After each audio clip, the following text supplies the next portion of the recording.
एक बारी बारी डालो।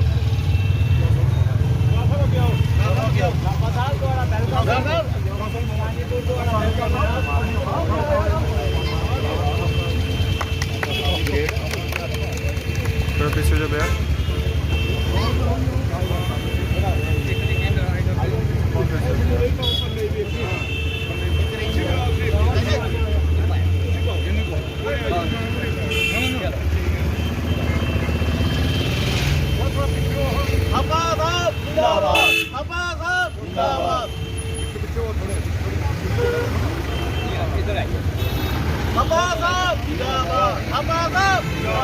या तो नारा मारो नहीं, अगर मारना है तो फिर बोलो सारे। भारत माता की जय, भारत माता की जय, भारत माता की जय, भारत माता की जय, भारत माता की जय, याद हिंदुस्तान जिंदाबाद, याद हिंदुस्तान जिंदाबाद। मेरे सभी लोगों को मुबारकबाद है। और यहाँ पे जो जानीपुर मेन स्टॉप से लेके लास्ट मोड़ तक जो यहाँ पे एक पॉइंट बना हुआ है चेक पोस्ट का, वहाँ पे इतना जाम होता था। हम तो बहुत खुश नसीब लोग हैं जो हमें 2 या 3 दिन हुए हैं एक ऐसा अफसर आया है यहाँ पे, थापा नाम का, मुझे पूरा नाम नहीं मालूम, और उन्हें यहाँ पे जाम बिल्कुल ऐसे लगता था कि जैसे कि यहाँ पे जाम कभी खुलेगा ही नहीं। आज रोड बिल्कुल क्लियर है, सब कुछ क्लियर है। मैं ये कहना चाहता हूँ कि ऐसे ऑनेस्ट अफसर को मैं कहता हूँ अवार्ड मिलना चाहिए, और आजी साहब से हम ये कहेंगे इन्हें एक स्पेशल प्रमोशन देनी चाहिए। ये श्रीनगर भी गए हैं, ये लेह लद्दाख भी काम करके आए हैं, ये यहाँ पे नगरोटा चेक पोस्ट पे भी काम किया है। बड़े बड़े नाके जो थे इन्होंने ठीक कर दिए। ऑनेस्ट आदमी की कमी महसूस करते हैं वो लोग जो ऑनेस्टी मांगते हैं और चाहते हैं, जो लोग करप्शन करते हैं वो नहीं चाहते हैं। इनके कुछ दिनों की बात है, मैंने एक वीडियो देखी, बस स्टैंड के कुछ लोगों ने इनके खिलाफ बोला। मैं कहता हूँ बहुत हैरानगी की बात है। ऐसे लोगों ने कहा जो सरकार की सत्ता में बैठे हैं, वो कह रहे हैं कि थापा साहब 5,000 10,000 जुर्माना करते हैं। मैं उन लोगों को कहना चाहता हूँ, आप इतनी बड़ी पोस्ट पे बैठे हैं, आप सरकारों के बीच में बैठे हैं, आपकी सरकार ने ये रेट बनाए हैं। आप अगर कम करना चाहते हैं अपनी सरकारों को बोलो, अपनी सरकारों से बात करो। ऐसे अफसर, ईमानदार अफसर के ऊपर एक सवालिया निशान लगाना ये बहुत गलत बात है। क्यों? ऑनेस्ट आदमी है, बस स्टैंड के अंदर लाखों रुपए कमा कर यहाँ पर अफसर गए हैं, पर एक ऐसा आदमी है, इस आदमी ने कभी किसी से पानी नहीं पिया है। हमने देखा है 3 दिन से हमें ये पता चल गया कि यहाँ पे क्या हो रहा है।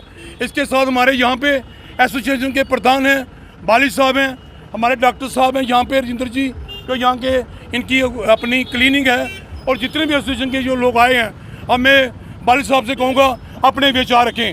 जय हिंद, जय भारत। जानीपुर मार्केट एसोसिएशन की तरफ से रमेश चंद्र बाली। सबसे पहले मैं जम्मू वासियों का माता जी के नवरात्रों पर सबका हार्दिक अभिनंदन करता हूं, और हमें बड़ी खुशी हुई है कि थापा साहब हमारे एरिए में आए हैं। हम जहां पे सदा ही जाम की असुविधा हमें होती थी, आने जाने वाले लोगों को बहुत ही परेशानी होती थी, खासकर ये सब्जी मंडी और पेट्रोल पंप के पास है ये चौक में काफ़ी परेशानी आती थी। तो आज 2 दिन ही हुए हैं, हमने देखा है कि कोई हमें यहाँ जाम महसूस नहीं हुआ, और थापा साहब बहुत अच्छे तरीके से ड्यूटी देते हैं।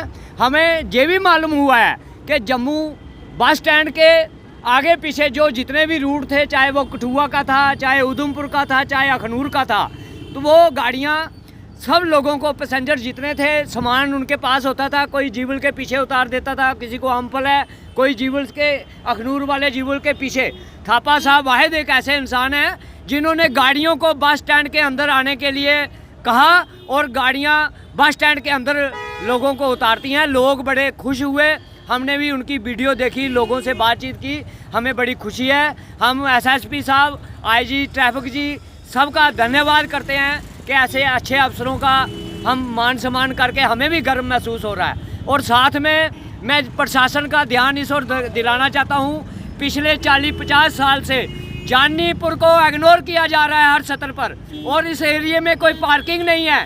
लोग मजबूर हैं, जानीपुर की मार्केट के जो जितने भी दुकानदार हैं वो परेशान हैं। पिछले दिनों कोरोना की वजह से एक तो काम काज ठप था, आज अगर थोड़ा थोड़ा काम चल रहा है तो मैं प्रशासन से कहना चाहता हूं कि इस एरिए में जो स्टेट बैंक के पास पार्किंग है उसको जल्दी से बहाल किया जाए, ताकि जानीपुर में आने वाले लोगों को, जानीपुर के दुकानदारों को सुविधा प्राप्त हो। और इस एरिए में एक सबसे बड़ी कमी बाथरूम की भी है, और मैं इसके माध्यम से कहना चाहता हूं कि उस बाथरूम को भी शुरू किया जाए।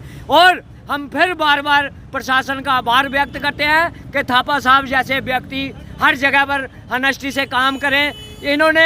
हमने देखा कि मैडोर है, क्या कोई भी किसी भी रूट के लोग हैं, सब खुश हैं, कहते हैं यार थापा साहब कुछ लेते देते नहीं हैं, साफ स्पष्ट बात करते हैं और गरीबों की मदद भी करते हैं। एक आदमी अभी कल ही मुझे बता रहा था, कहते मेरे पास मेरी गाड़ी लगी थी मोटरसाइकिल, और मैं डर गया कि थापा साहब आ गए, मुझे अब मेरी गाड़ी जब्त हो जाएगी। लेकिन थापा साहब आए, उन्होंने बोला भाई क्या बात है, कागज उनके पास पूरे थे, उन्होंने बोला डरने की बात कोई नहीं है, गाड़ी वाइट लाइन से अंदर होनी चाहिए, बाहर मत लगाओ आप। तो वो बहुत खुश हुआ, उसका मन भी संतुष्ट हुआ। तो मैं थापा साहब से कहना चाहता हूँ, आपने 2 शब्द कहे हैं। भारत माता की जय, भारत माता की जय, थापा साहब जिंदाबाद, थापा साहब जिंदाबाद, थापा साहब जिंदाबाद। देखिए, ये जितने भी ये मेरे भाई खड़े हैं और दुकानदार हैं, या ये मंडी वाले, सब्जी मंडी वाले हैं, तो मेरी इनसे यही गुजारिश है कि वाइट लाइन के अंदर ही गाड़ी लगाएं, क्योंकि जहाँ काफ़ी परेशानी है, कोई एम्बुलेंस आती है, जहाँ कोई बीमार आता है, तो जब वो रुकता है तो सभी को गालियाँ वगैरह निकाल के ही जाता होगा। तो इसलिए मेरी यही कोशिश है कि रोड चलती रहनी चाहिए, जाम नहीं लगना चाहिए। अगर कोई रोड पे गाड़ी लगाता है तो दुकानदार का भी काम है उसको बोलना भी साइड पे लगा ले पहले गाड़ी। तो इसलिए हमारी कोशिश यही रहेगी कि रोड चलती रहे, जाम नहीं लगे, और ये लोग जितने भी हैं, दुकानदार हैं, जितने भाई मेरे हैं, सब मेरा सहयोग करेंगे।